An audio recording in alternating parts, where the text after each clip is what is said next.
Good morning students. Today I am going to teach you the coordinate system.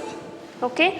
So in order to represent the vectors that we have studied in the previous class, we need to know about the coordinate system because the vector should be represented with respect to some reference system. So for that we use coordinate system. So there are three types of coordinate systems. One is Cartesian, then cylindrical and spherical coordinate system. Okay. So Cartesian coordinate system, it is otherwise called as rectangular coordinate system, that most of the applications it is used because we already know that the Cartesian coordinate system, it is a three-dimensional coordinate system. So it uses three coordinates, x, y and z. Okay. So we represent a point, a particular point in space as p of, the point can be represented as p of certain x length, some y length and z length.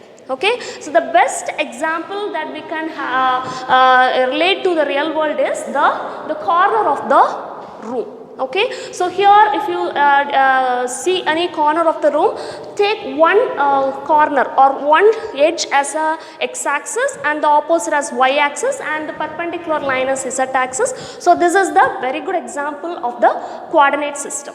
Okay. So the same diagram I have drawn it here. Okay. So the x-axis, y and z, all the three axes are perpendicular to each other. So all the three axes meet at the same point called O. This is called the origin. Okay. Okay. So any point P can be represented like some x distance, some y distance and some z distance. Okay. Alright. So for the Cartesian coordinate system, we have some right-hand relationship. Okay. So here we already knew it. A is unit vector, right? So Ax cross Ay is equal to Az. So that means it can travel in one direction. We cannot say Ay cross Ax equal to Az. That is wrong. Only X, Y, Z. Y, Z, X. So always you have to follow a right hand rule. Okay. Y, Z, X, Z, X, Y. Okay. Now let's consider a differential amount. Okay. Differential element in this Cartesian coordinate system. So we know a particular point in space can be denoted as a P, and this P is moved to certain length P dash. Okay. So in order to represent P dash, we will have some differential length, that is in x direction we have dx, in y direction the differential amount is called dy, and in the z direction we will have the differential length as dz. Okay. So this is the differential element and these are the differential lengths. Okay. So for this particular differential element, we need to find differential length, differential area and differential volume. Okay. So remember, for all the three coordinate systems, we are going to do these things: differential length, differential area and differential volume. Okay. So first let's see differential length. Okay. So for differential length, a particular length I have mentioned with an arrow, that is the length between P and P dash. Okay. It is like a diagonal of a cube. Okay. If you consider a cube, the diagonal length will be P and P dash. So this can be represented as, that means in x direction we have dx, a differential element, in y direction we have dy, and in z direction dz. So all the three combined we get the differential length, which is a vector. Okay. That is why dl vector. Okay. So this is the differential length because we have three differential components, dx, dy and dz. Okay. And for differential area, so for area we cannot mention it as a point. Area means we denote, we are talking about different surface area. Okay. So say for example, if you have a paper, so for that area we will have a length into breadth. So that is your area, and here we denote it as surface area. We are going to find the surface area. Okay, so look at this diagram. So this is the three surfaces that I have extracted from this differential element. So look at this D, so this box, it is nothing but this one, okay, and this ds is the slanting one, and this block comes from the top portion, okay. So that means, what is the meaning? The surface area, there are three surface areas we can calculate from a differential element, okay. So let's see it one by one. So first is dsx, that means surface area for x plane, okay. So if it is a x plane, can you identify any, say for example, if I take a paper, so can you identify any direction here? We cannot say any direction. In which direction? If it is a line, I can say it is pointing in north direction or anything. But if it is a paper, we cannot point any direction. So for surface area alone, we will use normal direction. Okay, so the normal means the perpendicular, the direction perpendicular to this plane. So that is the normal direction. Okay, so for ds, the perpendicular direction, okay, perpendicular to this x direction. So for that, I have taken this plane. That means dsx means we shouldn't consider x. Okay, y and z. So consider y portion and z portion. So that is why this plane is dsx. Okay, so and the answer is very simple. For area, it is length into breadth. So length is dy, breadth is dz. dy, dz, dx. So the similar way we have to proceed. Okay, so for dsy, so y plane, that means the direction is, the normal direction is y, means we cannot consider y. Without y, it is x and z. Okay, x and z.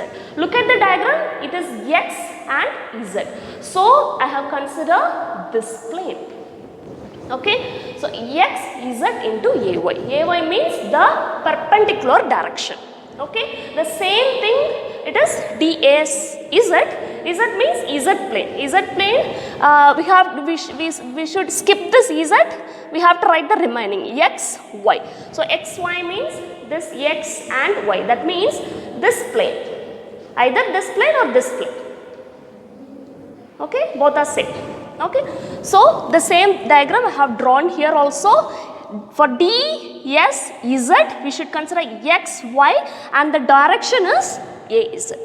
Okay, so similar way we will find the volume. Okay, if it is a volume, if it is a surface, I have said the direction will be normal. If it is volume, there is no direction. Because of that only, I haven't mentioned any vector here. Please note that for differential length or surfaces, I have mentioned an arrow. That is, it is a vector. But for differential volume, there is no vector. It is purely a scalar one. Okay. So next is cylindrical coordinate system. Okay. So in Cartesian coordinate system, we have three coordinates x, y, and z. For cylindrical, we have three coordinates r, phi, and z. Okay, so for referring any cylindrical object, we use, it is very easy to consider cylindrical coordinate systems. Okay, so R means the radius. The radius of a cylinder is denoted as R, and phi means the angle between. So look at this diagram. I have drawn a cylinder and a plane. So this plane I have drawn connecting x and z. So this plane is called xz plane. Okay. So the xz plane, and with respect to xz plane, if some point is to be mentioned, what is the angle between these two, between xz and this point? So that is your phi. Okay, and z is the height. Okay, the very good example here is, you can just consider a birthday cake, okay, which is a cylindrical shape, and it is have some radius, some height, and some curve. Okay, so the curve angle is your phi.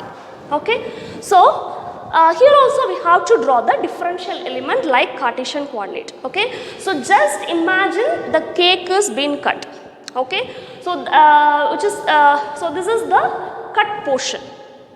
Alright, so if I cut a small portion of cake, I will get like this, and for differential you have to cut the inner side also. Okay, it is a concentric, just imagine a tire shape. So here the center part is hollow, so if I cut the tire shaped one, I will get this portion. Okay, if you analyze this portion, it will have some length dr, will have some angle here, that means a curve thing, and a height. Okay, that is your dz. Okay, so this is your cylindrical coordinate system. This is the height. Okay, all right. So here also similar to the Cartesian, we have some right hand relation, that is it comes in this way, r phi z. Everywhere r phi z. R phi z, phi z r, z r phi. So in this direction you have to write like this. Okay, and next similarly here length, area and volume. So for length you have to consider all the small differential components. Okay, so easy way to remember this is, for cylindrical coordinate system always the differential components will be like this, dr, r d phi and dz. So these are the three components for a cylindrical. Okay, Cartesian is very easy to remember, dx, dy, dy and dz, but here it is dr, r, d phi, okay, and dz. If you remember these three small components, the remaining will be very easy. Okay, so I will explain you. First is differential length. For differential length, dl we have to write r, phi and z direction components. For r, what I have mentioned, for r the differential component is dr. So dr ar, and for phi direction, what are the differential components? R d phi, and for z it is dz. So this is the differential length. Okay, and for differential area, what you should do? If it is r, we have to skip the r component. Okay, d sr. So I have to skip this and write the remaining r d phi dz, r d phi dz. That's it. Okay, and one more thing is we have to mention the direction also. If it is r, the direction will be r. Okay, all right. So for surface also, for ds phi. Phi means we skip this phi component and multiply this dr and dz in the direction of a phi, and for z we should skip this z component dr and a phi. Alright, and the differential volume. So for differential volume we will consider everything. Volume means volume of a cuboid is length into breadth into height. So all the three you should consider. So that is dr, r d phi and dz, all the three. Okay, so here also we will split this component or element, differential element into three surfaces. So all the three surfaces you will separately draw. Okay, okay. Next is spherical coordinate systems. Here also we have three different components, r, phi and theta, or theta and phi. Okay, so for objects in the shape of cylinder, say for circle, that is, say for example earth. If you represent any earth objects, or if you want to position earth, we use spherical coordinate system because it is very convenient to represent spherical objects in spherical coordinate system. Okay, so here it is like a spherical. The coordinate system contains a sphere and a cone. The intersection of these two will give you the point. Okay, so here z means the height of the cone, and the theta means the angle of the cone, half angle of the cone, and phi it is similar to the cylindrical. That means that we'll do a xz plane and the angle. Okay, so similar way I have drawn a spherical coordinate system differential element. Okay, so just consider a ball. Okay, a ball, you are cutting the ball. Okay, what will you get? You will get a cone. Okay, so this is the cone. Just imagine a difference. It is a cutting a cake. You just imagine you are cutting a cake, but here you are cutting a ball. Okay, how will you get? You will get a curved cone shaped structure. So this is the differential element. Here also a very easy way to remember like this is, we have three components, dr or d theta or sine theta d theta. Sorry, sine theta d phi. So these are the three components you should remember.